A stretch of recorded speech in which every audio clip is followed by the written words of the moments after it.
Bem-vindos a mais um Sala de Estar, o primeiro Sala de Estar de 2024. Olha que maravilha, hein? Estamos fazendo 2 anos de Sala de Estar, já tivemos muitos assuntos bons aqui tratados, e aqui a gente... Tudo gravado, você pode assistir lá no canal do YouTube, está sendo uma bênção. E hoje, Sala de Estar, primeiro de 2024, a gente já quer começar do princípio. Como ler... Literalmente do princípio, como ler Gênesis capítulo 1.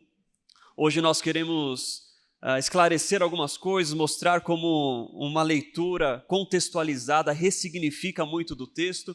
É um texto que tem muitas deduções, muitas hipóteses, muitas ideias que vão surgindo. A gente quer trazer um pouco de clareza e mostrar algumas formas de ler o texto de Gênesis 1. Mas antes, deixa eu apresentar sempre aqui do meu lado o grande Aloysio Júnior. Boa noite, galera. Hoje vai ser muito bom, hein? Muito bom. Obrigado, Fabio.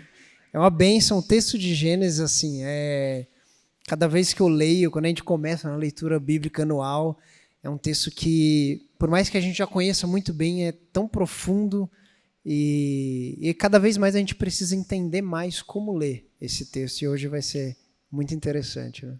É isso aí. Vou indicar para vocês já de primeira mão um livro que nós vamos usar muito hoje, que é O Mundo Perdido de Adão e Eva, escrito por John Walton, um dos maiores teólogos do Antigo Testamento que nós temos vivo, tá? Contemporâneo. É um livro maravilhoso. Você que gosta desse assunto, você que quer se aprofundar, matar sua curiosidade, entender, compreender melhor o texto bíblico, fica a nossa recomendação. O Mundo Perdido de Adão e Eva. A gente vai trazer alguns pontos da leitura desse livro e passar algumas coisas aqui para vocês. Porque, afinal, como a gente vai entender Gênesis 1? Né? Existem muitas formas de ler e existe uma forma muito tradicional na igreja, principalmente a igreja no Ocidente, quando nós falamos de Gênesis capítulo 1, que é a ideia dos 7 dias literais da criação. Né? Isso daí está nas musiquinhas, desde quando a gente é criança na igreja, no ministério infantil, as musiquinhas do 1, 2, 3, 4, 5, 6, os dias da criação e tudo mais. E acaba sendo o meio ou a forma mais comum que nós ouvimos sobre o texto de Gênesis 1. 6 dias literais, no 7º dia Deus descansa, 6 dias de 24 horas, né? É a forma mais comum como nós ouvimos esse texto. Né? E de onde vem essa forma comum? Será que essa forma de ler o texto sempre existiu? Sempre foi assim? Na verdade, essa forma, essa leitura de Gênesis, capítulo 1, dos 7 dias literais, ele teve a sua origem no século XVIII para confrontar e combater o liberalismo teológico. Então é importante nós notarmos esse ponto, porque isso influencia demais a nossa leitura hoje. O liberalismo teológico ele começa no final da modernidade, e ele tenta tirar todos os aspectos transcendentes, espirituais, incompreensíveis à razão do texto bíblico. Então o liberalismo ele começa a olhar o texto bíblico e descartar tudo aquilo que a razão não compreende, o espiritual, o mundo espiritual, milagres, ressurreições. Eles entendem isso como formas somente poéticas ou do imaginário. Então o liberalismo ele começa a tirar muitos pontos essenciais para a nossa fé, eles começam a retirar isso do texto bíblico. E em resposta ao liberalismo surge o movimento de fundamentals, que é o fundamentalismo, né? O fundamentalismo teológico, onde ele começa a resgatar e ele faz uma defesa da fé cristã sem negociar o que o texto está dizendo. Então o fundamentalismo ele fala, olha, o que o texto está dizendo é isso mesmo, e ele começa a defender a Bíblia, o texto bíblico, só que o fundamentalismo ele também encontra os seus excessos na leitura bíblica. Né? O fundamentalismo ele começa a fazer uma leitura do texto bíblico de uma forma que nós chamamos de literalista. E qual que é a diferença de ler o texto bíblico de uma forma literal e literalista? Porque o texto bíblico ele é literal, nós acreditamos nas verdades que estão lá. Nós não negociamos as verdades que estão lá. No texto bíblico nós cremos, nós temos o testemunho do Espírito Santo acerca das Escrituras e isso é inegociável. Mas uma leitura literalista é uma leitura que leva o texto inteiro ao pé da letra. Isso significa que ele ignora gênero literário, ele ignora simbolismos, ele ignora tipologias que existem no texto. Isso acaba trazendo, né, Juninho, uma leitura um pouco problemática do texto bíblico. Por exemplo, se você levar o livro de Apocalipse ao pé da letra, ignorando o gênero literário, o simbolismo, as imagens, nós vamos ter interpretações extremamente equivocadas do texto bíblico. Porque o texto de Apocalipse, né, é cheio de símbolos, é cheio de tipologias, de imagens, de figuras. Então, a leitura fundamentalista leva ao pé da letra. Então, é o que está aqui e é inegociável. Ela ignora contexto, ela ignora o que o texto talvez tenha significado para os primeiros leitores, ela ignora o gênero literário, ela ignora, às vezes, até a intenção do autor ao usar os símbolos. Então, a forma como nós ouvimos e crescemos ouvindo sobre o Gênesis, de que ele é literal, é ao pé da letra, né? Tudo que está ali é ao pé da letra, a pergunta é, será que essa é a melhor forma de nós lermos Gênesis capítulo 1? Será que esse é a única forma, ou a única forma, né, ortodoxa ou verdadeira de se ler? Será que você lê de outra forma faz de você um herege, um lunático, um liberal? Né? Então, isso que a gente quer trazer um pouco aqui para vocês hoje. Como nós podemos ler Gênesis capítulo 1, dentro do seu contexto, dentro da intenção do autor, levando em consideração o gênero literário do texto, né, levando em consideração o público imediato que recebeu esse texto. Porque você levar ao pé da letra, você tem que fazer muito malabarismo para defender, por exemplo, por que a luz surgiu antes do sol, né? Então a gente ouve diversas teorias, diversas suposições de pessoas inventando, não, na verdade a luz são os fótons que começaram como agregam diversas coisas que não estão no texto.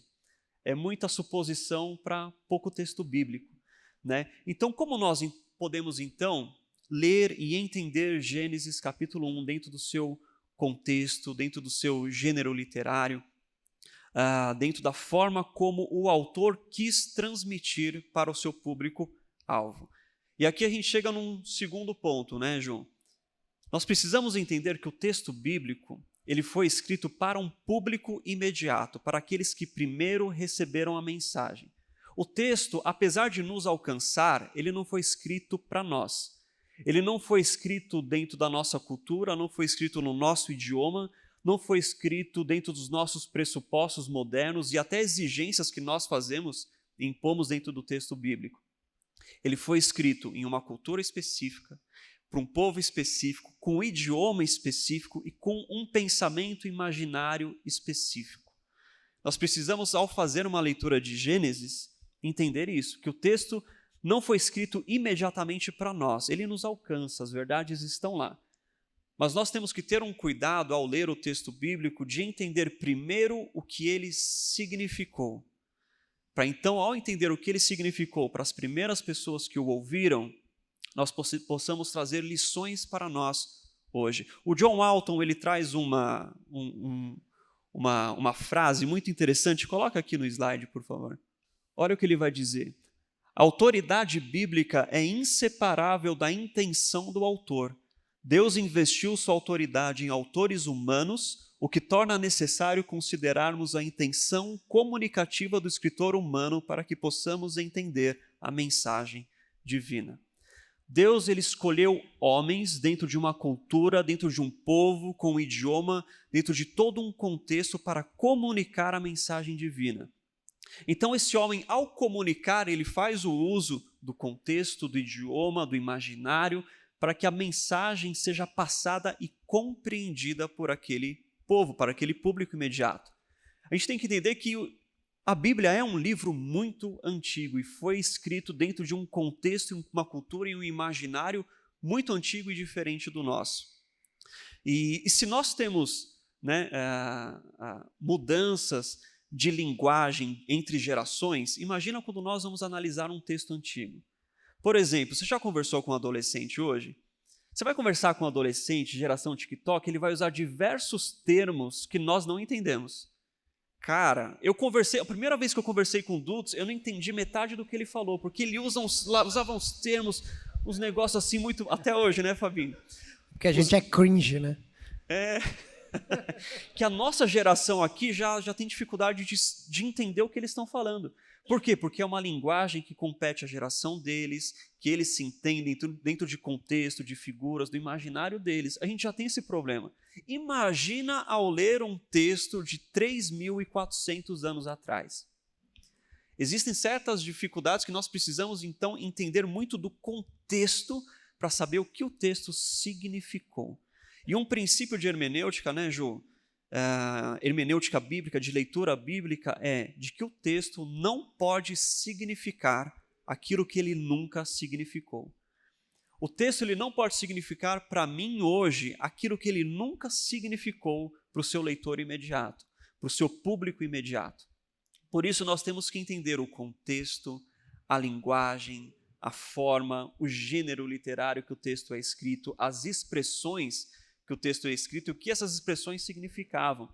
Deixa eu dar um outro exemplo. Imagina que daqui a 3.000 anos, alguém vai achar um registro de uma conversa entre você e um amigo. E nessa conversa você usou a expressão, eu comprei um aparelho, não é aquela Brastemp, mas é um aparelho bom. A pessoa daqui a 3.000 anos, ela vai, o que ele está falando? O que é essa expressão? Para a gente faz sentido, porque é uma expressão, é uma expressão de qualidade, é uma expressão de algo bom, de algo duradouro. Mas para alguém que pegar daqui a 3.000 anos, ele vai falar, o que é uma Brastemp? É uma divindade? É um ídolo? O que isso significa? Né? Então esse é um exemplo de como a linguagem muda com o passar dos anos. É importante a gente entender o contexto e o que significava para os primeiros leitores. O texto bíblico não pode significar hoje aquilo que ele nunca significou. Você estava comentando sobre a questão do texto, né? Você comentou de Apocalipse, eu lembrei de uma história engraçada. Só para vocês entenderem como que é importante a gente compreender essa questão da interpretação bíblica, né? Quando eu estava no AMT, eu estava fazendo evangelismo, né, aqui próximo da igreja, e a gente parou numa casa de uma senhora. Aí a gente conversou com ela tal, e ela, no final da conversa, depois quando a gente teve a conversa toda com ela, oramos por ela, no final ela foi falar que era de uma determinada seita, né?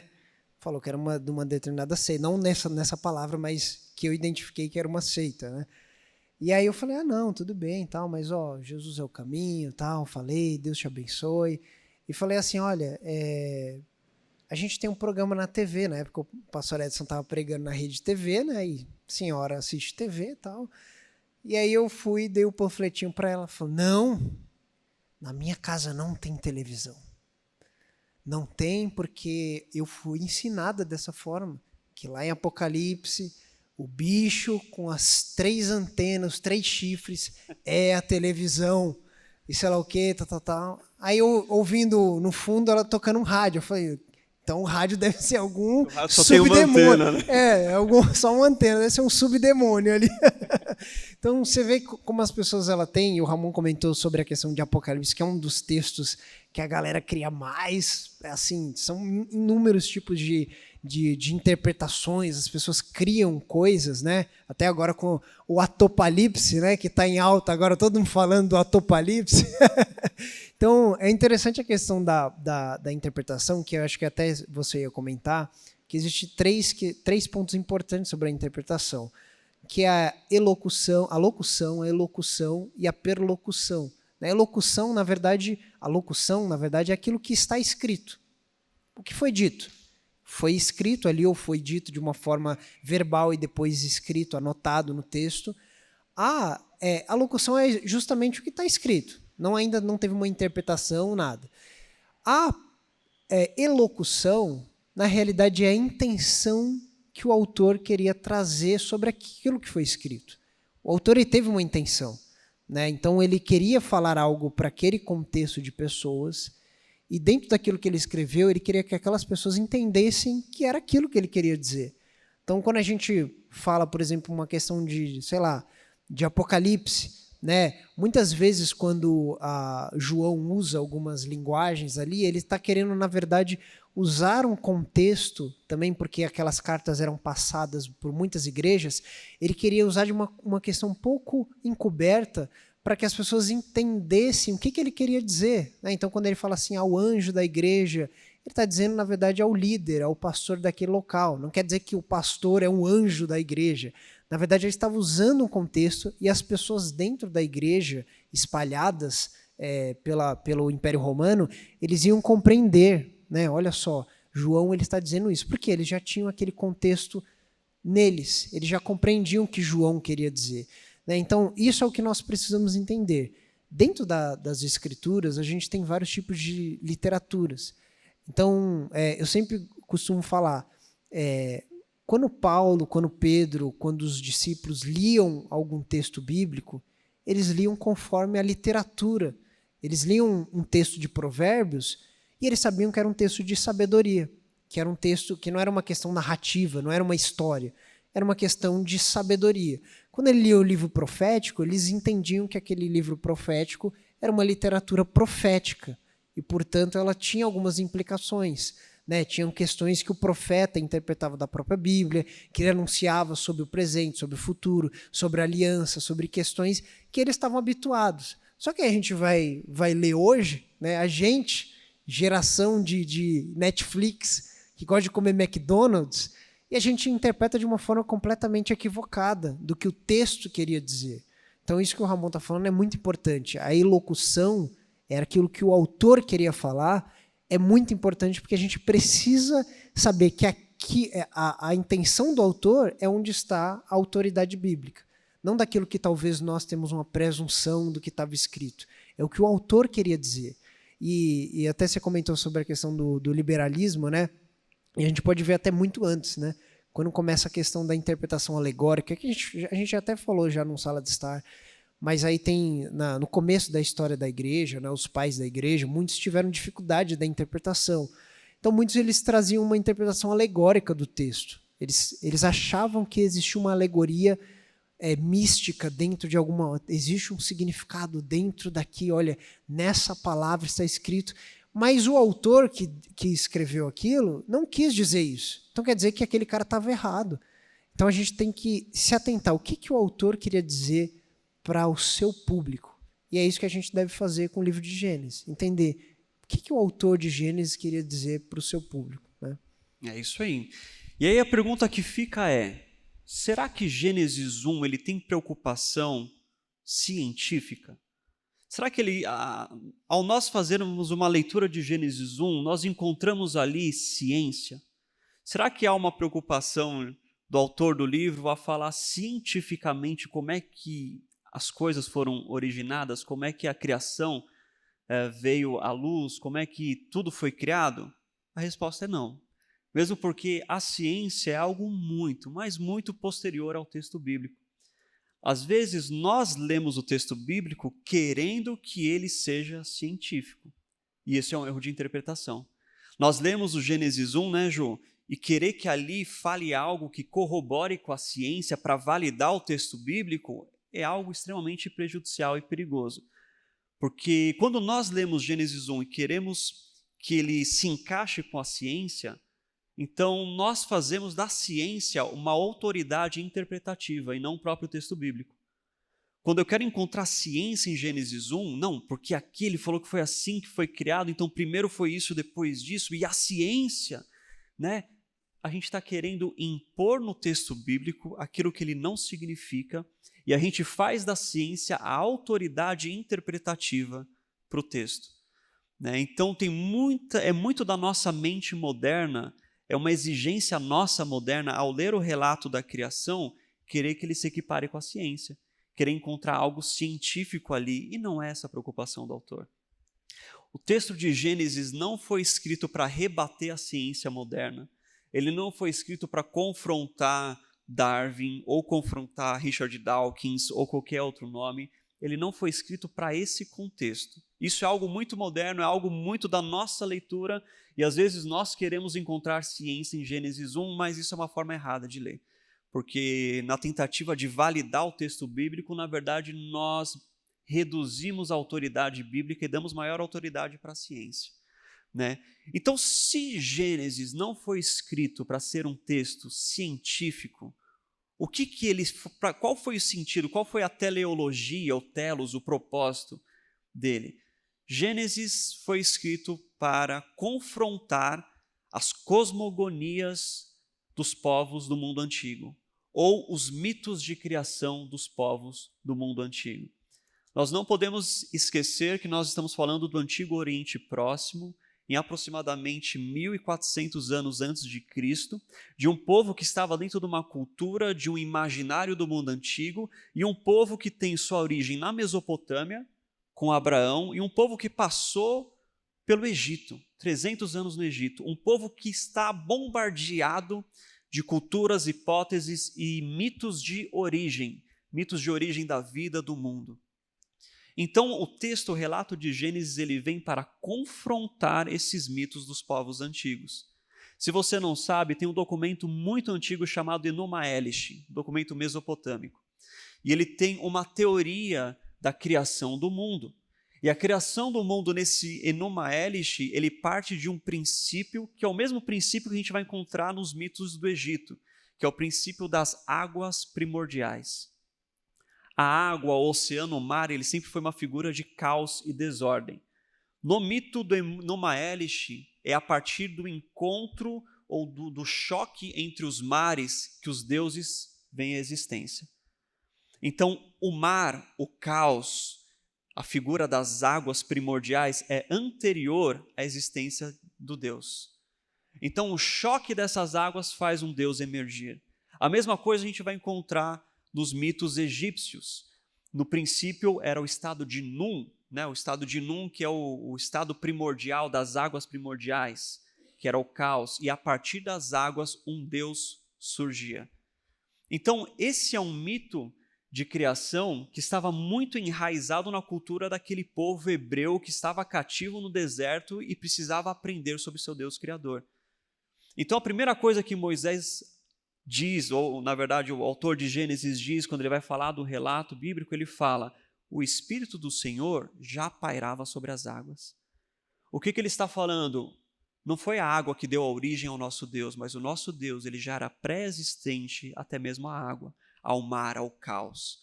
Então, o texto bíblico, o relato de Gênesis, ele vem para mostrar verdadeiramente quem é o Deus de Israel, diferente das outras culturas. Na cultura do Enuma Elish, por exemplo, os deuses criam, eles trabalham, eles criam um mundo e eles se cansam. Então eles criam o homem para o homem trabalhar para eles, enquanto Deus somente descansa e não trabalha mais. No relato bíblico, Deus cria todas as coisas, Deus estabelece um descanso, mas ele não fala para o homem: agora você trabalha e eu descanso. Não, o Deus bíblico é um Deus que chama o homem para participar do descanso. Então a gente vê que o texto de Gênesis, ele vem confrontar e ele vem esclarecer para a sua audiência primeira, para aquele povo antigo, de que o nosso Deus é um Deus diferente dos deuses egípcios e mesopotâmicos. É um Deus que já existia antes da origem do mar, é um Deus que já existia antes do caos e ele já pairava sobre as águas. Então, nós não podemos ler Gênesis como um relato científico. Nós precisamos ler e entender o que ele significava e o que ele queria responder naquele primeiro momento. Então, Gênesis ele foi escrito pensando em rebater, refutar, confrontar cosmogonias, origens e mitos de criação dos povos antigos. E é a partir desse entendimento, desse contexto, que a gente faz uma leitura correta de Gênesis. Agora, um terceiro ponto: o que significava o criar? Esse é um ponto importante, né, João? O que é o criar para o mundo antigo? Porque quando nós, hoje, mais uma vez, nós, lendo pelas lentes modernas o texto de Gênesis, nós associamos automaticamente o ato de criação como a origem da matéria. Nós associamos o criar como a origem da matéria. O que é criação? É criação a partir do nada. É a origem da matéria. Então nós fazemos uma leitura de Gênesis com fins materiais. A pergunta é: será que o entendimento sobre criar no mundo antigo é o mesmo que nós temos hoje na modernidade? Mais uma vez a resposta é não. No mundo antigo, o criar não tinha tanto a origem da matéria, mas o ato de criar era o ordenar, o separar, o dar nome, o dar função. Quando você cria alguma coisa, você está dando àquela coisa um nome, uma função, um propósito. Você está separando essa coisa, não diz necessariamente a origem da matéria. Por isso, Gênesis 1, ele não está preocupado em falar da origem da matéria, mas ele está falando de uma ordem funcional do mundo antigo. Uma ordem funcional. A criação de Deus é uma criação onde Deus coloca ordem no caos. E aqui a gente começa uma leitura já de Gênesis 1. Se você quiser acompanhar na sua Bíblia, Gênesis no capítulo 1, versículo 1. Vamos ver se a gente consegue passar por alguns dos dias da criação, né, João? Gênesis 1, versículo 1. No princípio criou Deus os céus e a terra. Esse versículo aqui, João, né, já tem muita teoria, muito debate, muitas suposições entre o versículo 1 e o versículo 2. No princípio criou Deus os céus e a terra, era a terra sem forma e vazia, trevas cobriam a face do abismo e o Espírito de Deus se movia sobre a face das águas. Existem algumas suposições de que há o chamado hiato, né, um intervalo de tempo entre o versículo 1 e o versículo 2. Vocês já ouviram essas teorias? De que, olha, se tudo aquilo que Deus cria é bom e perfeito, e no versículo 2 a terra era sem forma e vazia, então nesse hiato de tempo tem algum acontecimento. E aí vem as teorias, né? Vem a teoria de que é a queda de Satanás que destrói a terra e causa um caos na terra. Vocês já ouviram essa suposição? A gente ouve, é uma forma de se supor algo que aconteceu nesse intervalo, o hiato. Né? Então tem algum acontecimento. Alguns falam que não, foi o asteroide que matou os dinossauros, e aí a terra ficou daquele caos, e aí vem o versículo 2.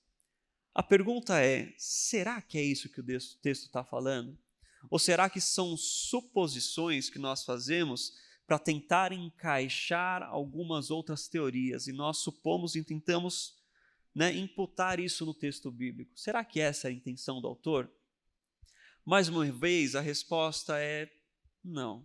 Talvez a melhor leitura de Gênesis capítulo 1, versículo 1, é o que o John Walton chama de introdução literária. É um padrão que se segue no livro de Gênesis.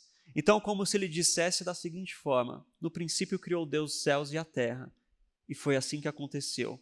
Era a terra sem forma e vazia, tal. E ele segue fazendo a descrição. Então, o versículo 1 seria somente uma introdução para aquilo que ele vai explicar a seguir. Esse padrão se repete no livro de Gênesis.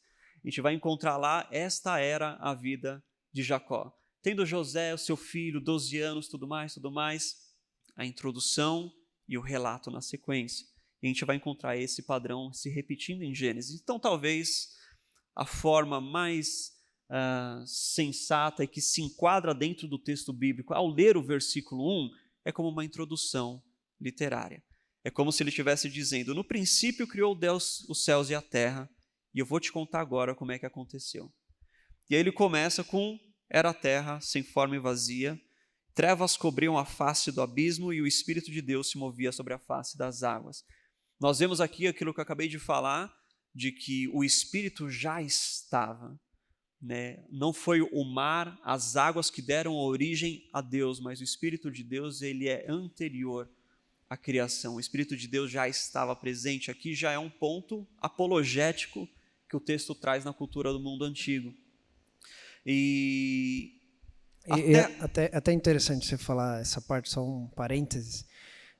Quando a gente vê essa parte do Espírito, né, que é o ruá de Deus, antes essas, que depois você vai falar sobre a questão do Tohu Abohu, que é o vazio, a terra vazia, a terra selvagem, que é essas águas primordiais, só para também deixar claro que a gente está falando sobre a questão do bara como ordem, mas a Bíblia é muito clara que Deus criou todas as coisas, o tempo, o espaço, a matéria, todas as coisas. Só que o foco central agora do começo de Gênesis primeiramente, né, existe um Deus soberano sobre toda a criação que coloca ordem sobre todas essas coisas. Então ele é superior sobre sobre o tempo, sobre o espaço, sobre os supostos deuses que seriam a lua, o sol, essas águas primordiais. Não surgiu, o Deus bíblico não surgiu a partir desse momento, mas ele é soberano sobre isso. Então isso que é interessante, a gente entender o foco. É Deus que já traz uma presunção que Deus ele existe e ele é o criador de todas as coisas e que ele está agora colocando em ordem toda essa situação. Ele já mostra que nosso Deus, ele não é um Deus criado, ele é um Deus criador. Não é um Deus que foi criado que nem das culturas antigas, que as águas criam Deus. Ele já é um Deus criador, que já existia anterior. Então, o que o Juninho falou é isso mesmo. Deus, ele realmente é anterior a todas as coisas.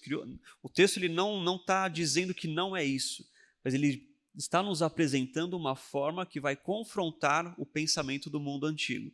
Então ele traz que o nosso Deus é anterior e ele já pairava sobre as águas. Mas o estado inicial da terra, no que é apresentado em Gênesis, é de que a terra era o caos. As águas, sem forma, vazia. E aí nós entramos no que significa o ato do criar. O ato do criar é o de dar ordem, função, nome, separação, propósito.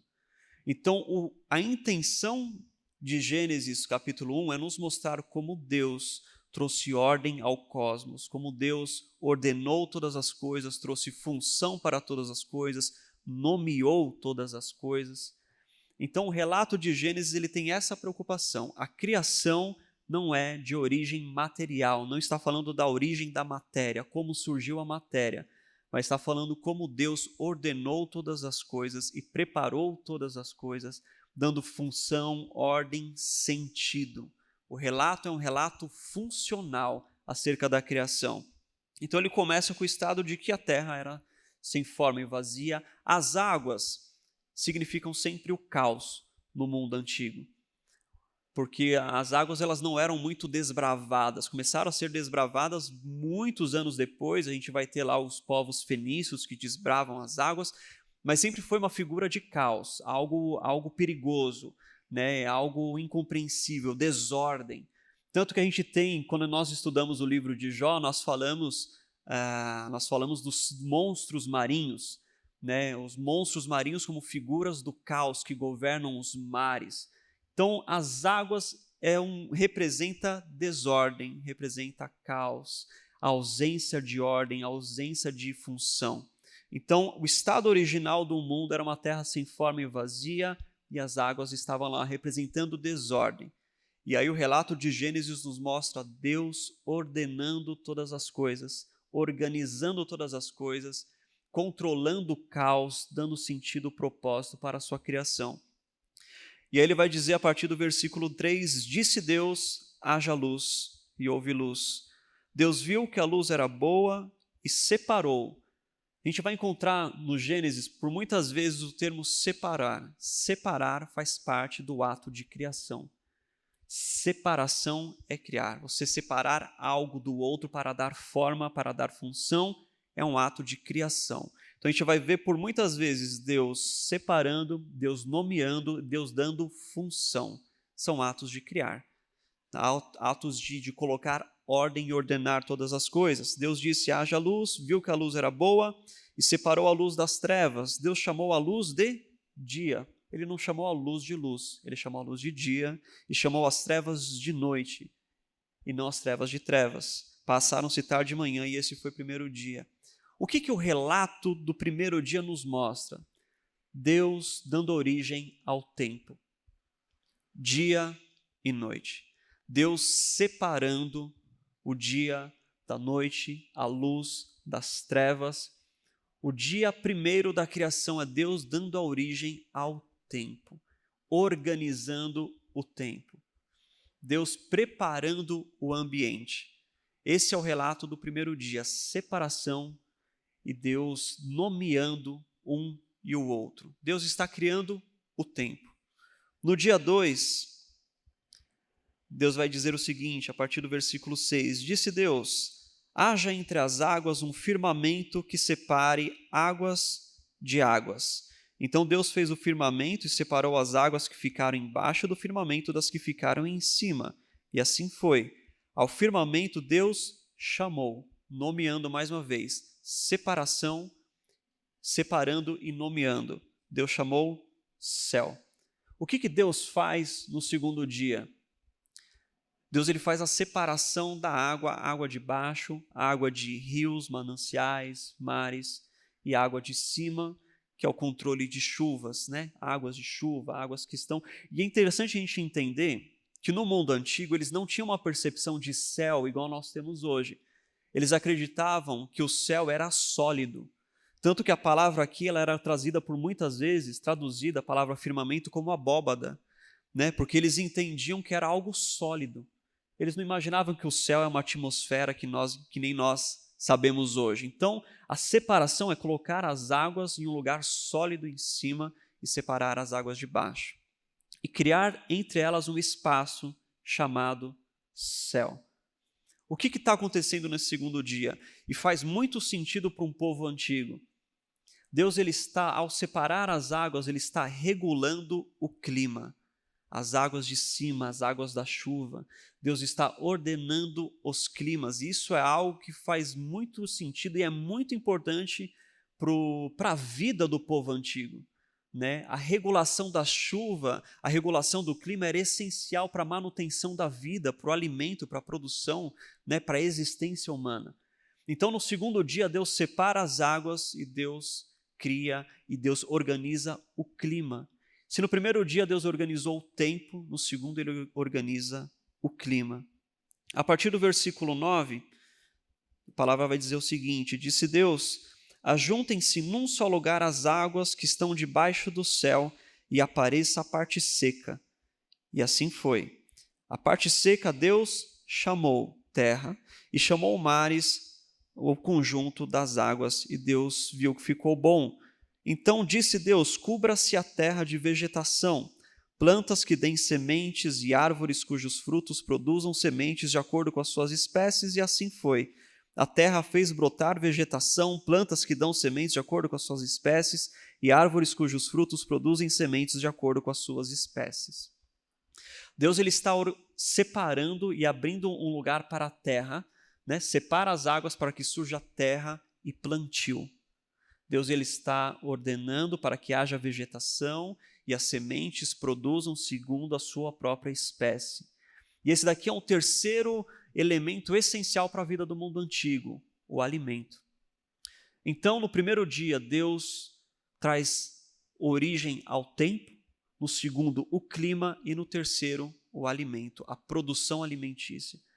São os itens essenciais para a manutenção da vida no mundo antigo. É como se Deus estivesse criando os espaços.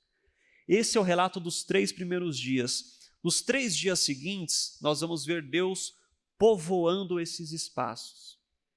Então Deus ele cria as criaturas no mar, Deus cria as aves do céu e Deus cria os animais na terra. O John Walton ele traz um exemplo para nós entendermos de uma forma ilustrativa o relato de Gênesis, que é um exemplo maravilhoso. Sabe quando você está procurando uma casa para você morar? Você está procurando uma casa, você vai visitar algumas casas. Quando você chega na casa, você não está preocupado com a origem material. Você não está preocupado qual que é o conduíte que está passando ali, qual é o fio que foi usado, qual é a marca dos canos que foram usados. Não. Quando você vai procurar uma casa, a primeira coisa que você olha ao entrar lá é você imaginar essa casa se transformando num lar. Quando você chega numa casa que você quer morar, você olha para ela e você já imagina, aqui vai ser a sala, aqui vai ser a cozinha, aqui em cima vai ser um escritório, aqui vai ser um lugar que eu vou receber visita. O que é isso? É um ato de você criar. Você está criando espaços, você está dando a eles nomes e funções. Aqui vai ser uma sala, aqui vai ser uma cozinha, aqui vai ser o quarto, aqui vai ser um escritório. o relato de Gênesis é Deus transformando o mundo em um lar para o homem, em um lar para Deus se relacionar com o homem. Então, os 3 primeiros dias é Deus separando e nomeando os espaços, assim como nós, ao chegar numa casa, falar aqui vai ser isso, aqui vai ser aquilo, aqui vai ser aquilo. É Deus criando o espaço, assim como nós, ao entrar numa casa, criamos e nomeamos os espaços. E o que nós fazemos depois? Nós mobiliamos. Nós colocamos ali os funcionários no sentido de trazerem função para o espaço que eu criei. Então você fala, se aqui é a sala, vai ter um sofá, vai ter uma TV. Aqui é a sala de jantar, vai ter uma mesa, né? Aqui é a cozinha, vai ter armário. Você está colocando itens que vão corresponder ao seu ato de criação. Como tornar essa casa em um lar. E é isso que acontece nos outros 3 dias da criação. É como se Deus estivesse mobiliando a criação para trazer função, para trazer ordem, sentido. É o ato de criar de Deus. Por isso que Deus, no 4º dia, ele vai colocar o sol e a lua. Por que o sol não foi criado no 1º dia? Porque o relato de Gênesis ele não tem a intenção de ser algo cronológico ou científico para a gente entender hoje. Mas ele está nos mostrando Deus criando os espaços e agora Deus colocando neles acessórios ou funcionários para trazerem sentido, para governarem, trazerem função para cada um desses espaços.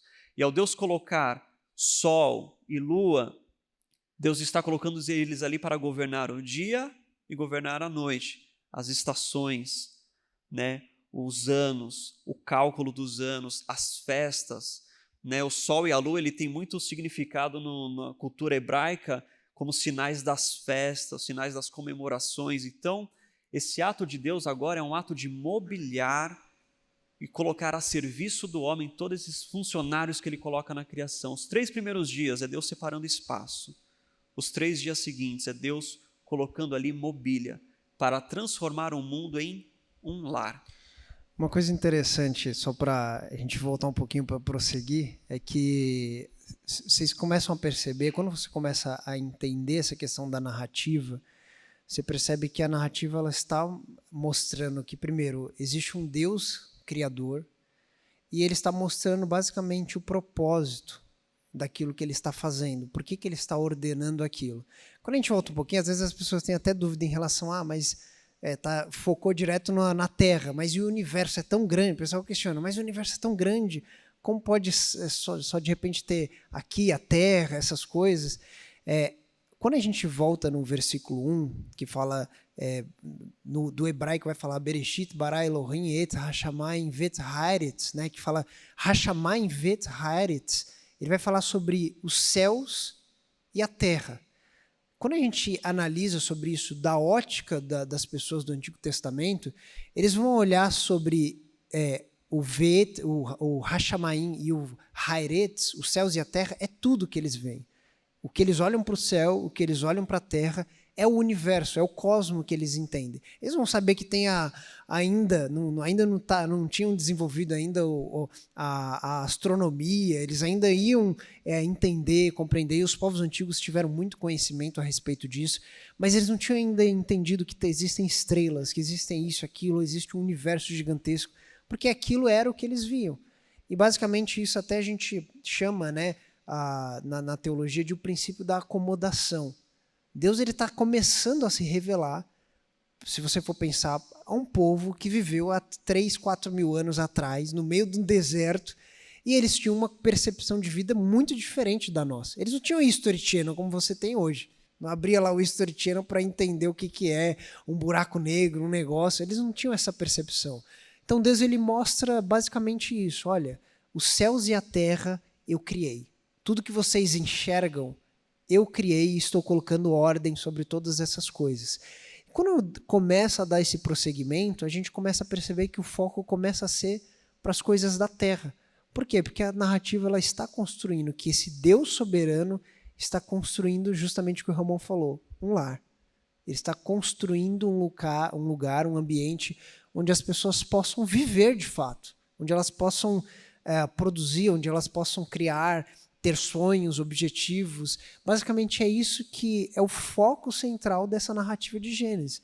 Por isso que a gente fala, não tem um foco científico, vai debater, não, mas foi a teoria, foi o Big Bang, foi isso, foi aquilo, é o multiverso, o que é isso? Não, não é o foco de Deus aqui, não é o foco de Gênesis nesse contexto. E aí a gente continua. O que o Juninho falou é importante, a gente entender, não só dentro de Gênesis 1, mas todo o contexto do livro de Gênesis.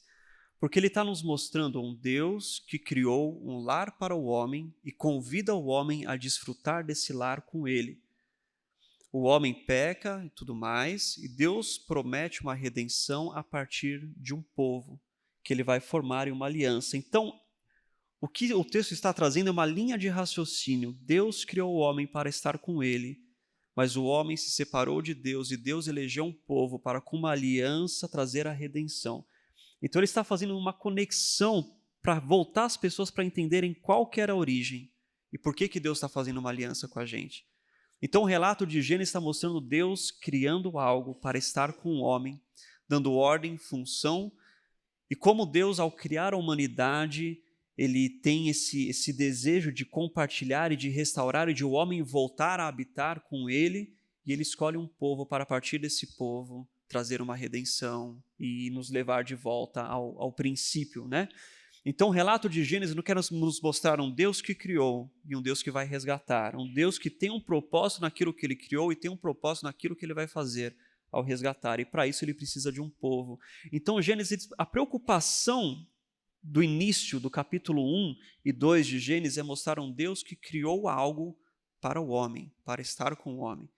E não somente criou algo para estar com o homem, mas quando Deus cria o homem no sexto dia, Deus compartilha com o homem a capacidade de criar. E como Deus faz isso? Nomeie você os animais. Dá nome à criação, né? Deus cria o homem, Deus fala para o homem, olha, você vai nomear todos os animais. E o ato de nomear também é o de dar função. Então não é um Deus que somente criou todas as coisas, mas que convidou o homem a participar com ele. Convidou o homem, e o homem, ao ser imagem e semelhança de Deus, ele recebe de Deus essa capacidade de partilhar e também fazer parte da criação. Então eu dou um nome, eu dou a função. É até interessante essa parte, porque às vezes a gente está muito acostumado com essa parte nos livrinhos de criança, né? Adão, girafa. Você imagina só ele dando nome para um monte de animal, barata, né? Para que colocou essa praga aqui na Terra? Mas, na realidade, a gente até vê no Antigo Testamento que muitas vezes Deus ele muda o nome das pessoas, ele coloca um nome explícito ali em relação ao destino e o caráter. Então, basicamente, é isso que Deus está também falando para o homem. Olha, você tem a capacidade de criar significado para as coisas, criar uma questão de cultivar, de fazer, de ter conhecimento, e esse conhecimento gerar novas realidades, novas coisas, novas funções. Você pode pegar aquilo, e aquilo que talvez era não tinha uma função, não tinha um nome, você vai usar aquilo e criar significado para aquilo. Então, basicamente, é isso que o texto de Gênesis está querendo dizer. Não era basicamente só, olha, esse é o leão, esse é o peixe, né? Não era exatamente essa questão. Era Deus, ele está compartilhando essa criação com o homem. Basicamente é isso que essa parte fala. É isso aí, Deus ordenando todas as coisas, transformando a terra num lar para o homem e dando ao homem também a capacidade de partilhar dessa criação ao dar nome, dar função para os animais. E o interessante, sétimo dia, Deus descansa. Ainda no exemplo da casa, sabe quando você diz o que é o descansar? Então imagina que você comprou uma casa, você determinou os espaços, você determinou que cada espaço seria, você mobiliou aquele espaço e você descansa. O que é o descanso? É depois que sua casa está mobiliada, está pronta, você senta no sofá e você desfruta da ordem, você desfruta do lar que você criou. É o desfrutar da ordem criada. O descanso de Deus e o convite de Deus ao homem para participar e partilhar do seu descanso é desfrutar da ordem criada junto comigo. Por isso que Deus fala que o sétimo dia é dia santo. E o que significa santificar? separar. O ato de separação é um ato que a gente vê desde o versículo 1 aqui, separando, separando, separando, e agora você vai separar o 7º dia, santificá-lo, porque é o dia de desfrutar da ordem criada. É o dia de desfrutar do lar. É você depois de pintar parede, você depois de arrastar móvel, montar móvel. Juninho, sabe como é que é isso, né? Montar, arrastar, não sei o quê, depois você senta no sofá. Vou desfrutar da ordem e do ambiente que eu criei, que eu montei, que eu organizei. Aquele caos que era a casa com móvel desmontado, caixa, eu ordenei, agora eu desfruto. Agora eu participo, agora eu descanso. Então, o descansar, ele não é simplesmente o ócio, mas ele é um desfrutar.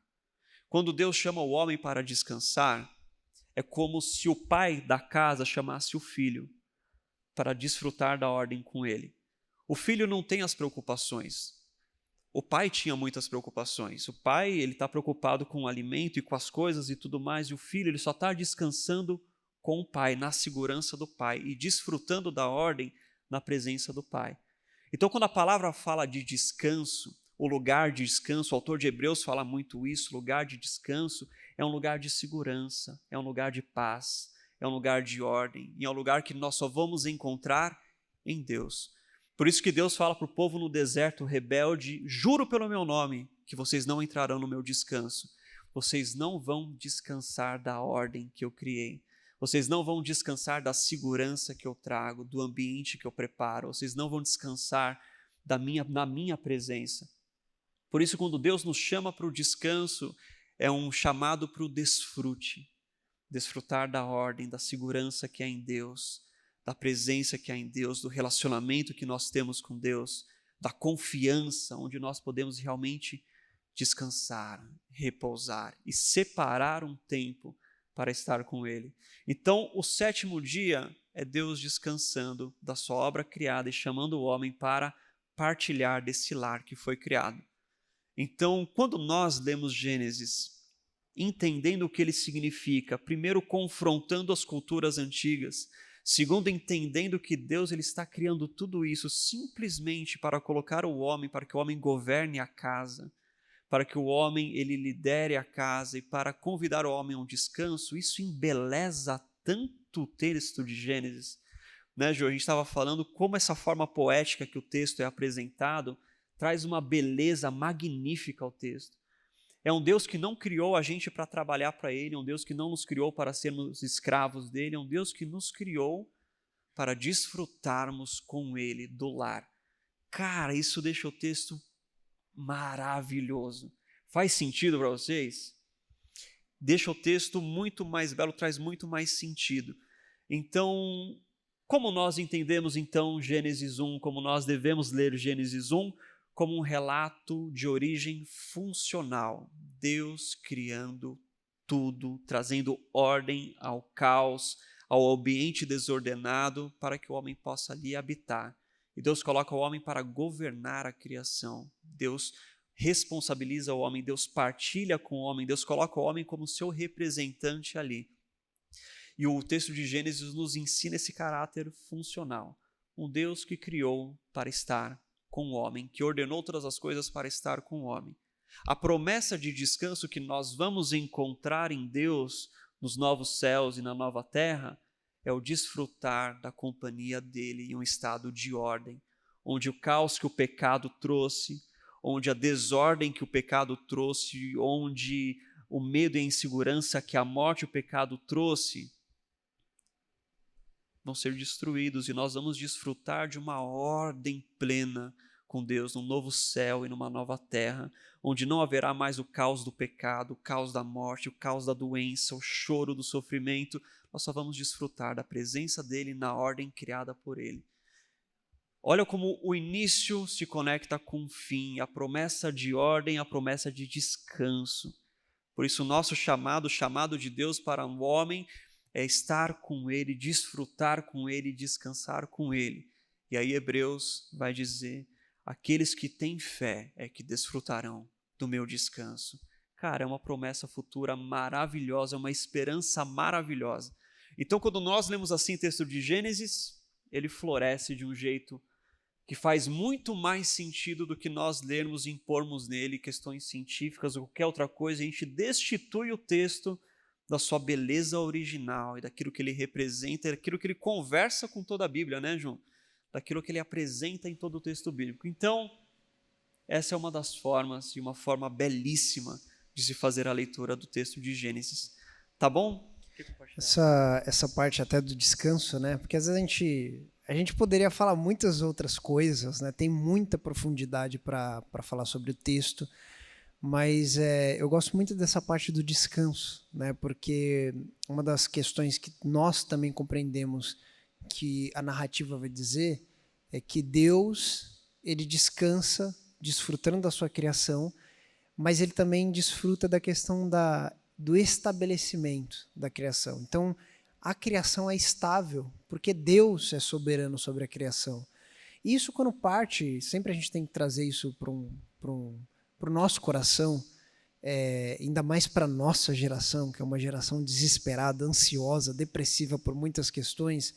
A gente precisa entender que depois, e essa questão poética que o Ramon fala, o hebraico é muito poético, gente, não é uma forma pejorativa de falar do texto, que muita gente fala, não, porque isso é fábula, é narrativa, é a história da carochinha. Não, o texto hebraico ele traz uma questão poética mesmo. Gênesis é um texto muito poético, ele traz uma narrativa, uma construção literária muito profunda, mas essa profundidade ela também é passada para nós. E quando fala sobre a questão do descanso, a gente precisa entender que no final de todas as coisas, no final do dia, Deus ele é soberano sobre todas as coisas e Deus ele cria estabilidade na nossa vida. Então, o seu trabalho não depende de você. Os seus clientes, aquilo que você faz, não depende das suas mãos. Você não sei com que vocês trabalham, qualquer tipo de coisa, você tem cliente, você trabalha com, sei lá, advogado, policial, qualquer outra coisa, tem sua empresa, isso não depende de você. Depende da ordem que Deus estabeleceu. Você só consegue realizar coisas porque Deus criou ordem sobre todas as coisas, porque Deus ele permite, porque a fruta vai crescer, vai nascer, a árvore vai crescer, vai dar fruta, e as pessoas vão colher, vão vender, vão levar para o mercado, porque existem pessoas trabalhando para diversos tipos de coisa. Enquanto a gente está aqui, muitas pessoas estão trabalhando e amanhã vocês vão acordar, vão trabalhar. Por quê? Isso é a ordem de Deus estabelecida. O mundo ele consegue continuar porque Deus estabeleceu. Se não tivesse essa ordem, o mundo voltaria à questão do caos. A gente não teria.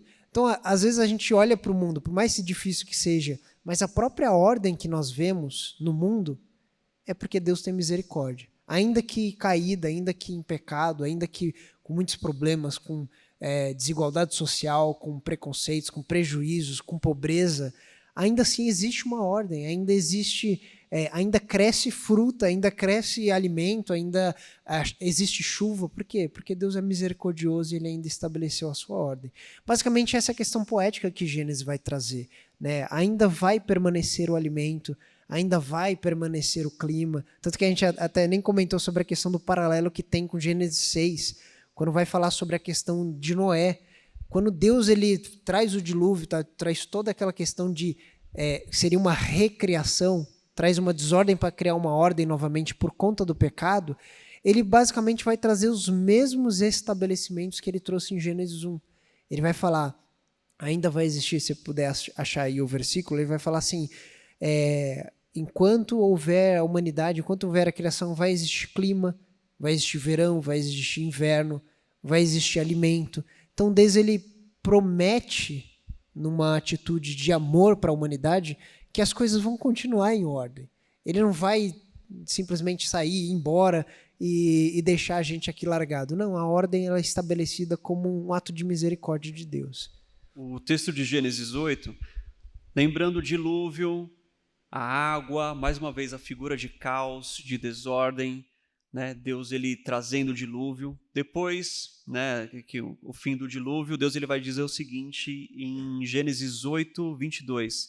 Enquanto durar a terra, plantio e colheita, dia 3, alimentos, frio e calor, verão e inverno, que é o dia 2, a regulação do clima, das estações, e dia e noite jamais cessarão. Então Deus está dizendo, enquanto durar a terra, plantio e colheita, frio e calor, verão e inverno, dia e noite jamais cessarão. Ele está remetendo aos 3 primeiros dias, dia e noite, regulação do tempo, clima, estações e plantio. Então Deus está falando, eu trouxe desordem, mas aqui eu estou recomeçando, né? Eu estou trazendo algo novo e eu não farei mais essa desordem à terra, ao homem, ao plantio, enfim, tudo mais. Então há esse paralelo também com Gênesis 8, referente ao relato da criação, onde tudo volta a ser água e Deus baixa a água e começa a restabelecer a ordem, dizendo que não haverá mais desordem. Então, é isso. É um texto extremamente complexo, é um texto extremamente rico e nós devemos ser muito cautelosos ao ler o texto de Gênesis para não cair em interpretações extremamente equivocadas ou muito alegóricas, mas o texto é riquíssimo. Recomendo para vocês mais uma vez a leitura do livro O Mundo Perdido de Adão e Eva. É um livro magnífico, faz essa leitura com base de uma teologia bíblica, levando em consideração contexto, pensamento hebraico, imaginário, enfim. Fica para vocês aí a dica. Juninho, mais uma vez, obrigado pela sua presença, foi uma bênção estar com você. E é isso aí, queridos, esse foi o nosso Sala de Estar, espero que vocês tenham sido abençoados, que tenha compartilhado algo com vocês, ampliado um pouco o conhecimento e feito vocês se maravilharem mais com a Escritura, que é o principal que nós sempre quisemos fazer aqui no Sala de Estar, é trazer uma leitura, trazer a teologia e trazer algo de forma que a gente se maravilhe cada vez mais com o texto bíblico, e esse é o nosso propósito. Amém? Vamos orar então para terminar. Pai, nós te agradecemos, Senhor, por essa noite, te agradecemos porque o Senhor se faz presente, te agradecemos pela sua palavra que é rica e maravilhosa, Pai. Que o Senhor possa cada dia nos ensinar a amar mais as tuas escrituras e a compreender mais a beleza que está nela, Pai. Que o Senhor possa continuar ordenando as nossas vidas, Pai, controlando todas as coisas. O caos, ele não prevalece porque o nosso Deus, ele está vivo e ele governa sobre todas as coisas, Pai. Nós, Senhor, podemos descansar e confiar em Ti, porque o Senhor nos convida para esse descanso, este desfrute, desse lugar de segurança, esse lugar de zelo, esse lugar de confiança, Pai. Por isso, nós te agradecemos e que o Senhor continue a falar conosco e a despertar em nós, Pai, maior interesse em estudar as tuas escrituras para cada vez mais nos maravilharmos com a sua beleza e com a sua glória e com a sua majestade. Pedimos que o Senhor nos despeça em paz, nos dê um resto de noite abençoado e um resto de semana abençoado também. E que o amor de Deus Pai, as consolações do Espírito e a graça do Deus vivo esteja com a igreja hoje e todo sempre, em nome de Jesus. Amém. Amém, queridos? Deus abençoe, vão na paz, tem um cafezinho ali. Até mais.